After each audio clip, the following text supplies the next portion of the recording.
ឡោះបងកូនអ្នកស្រ័យចំការការងារបងចេះមកចប់ដួងការងារធ្ងន់ស្រាលក៏បងមិនដែលឈប់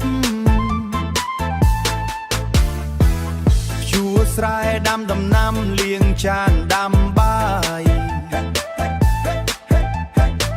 បងធ្វើបានទាំងអស់មិនអោយអូនហត់កាយកុំឡោះបងកូនអ្នកស្រែចេះដឹងមកចប់បងមិនរើសអើងធ្វើការតលតែយប់មេផ្ទះក៏បានមេស្រែក៏ពូកែស្នេហ៍តែមាសមេស្នេហ៍តែមាសមេមិនអោនហត់ឡើយគោយន្តក៏បងចេះប្រើជំនាញខាងបើកបរ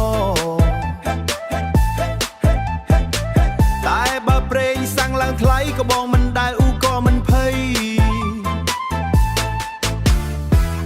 ចរណៃកុំភ័យប្រុសបងទឹមគោក្របីភ្ជួរដីឲ្យស្រីមើលបង្ហាញស្នាដៃកូនខ្មែរកុំឡោះបងកូនអ្នកស្រែចេះដឹងមកចប់បងមិនរើសអើងធ្វើការតលតែយប់មេផ្ទះក៏បានមេស្រែក៏ពូកែស្នេហ៍តែមាសមេស្នេហ៍តែមាសមេមិនអោនហត់ឡើយចូលឆ្នាំស្រុកយើងសប្បាយអស់ត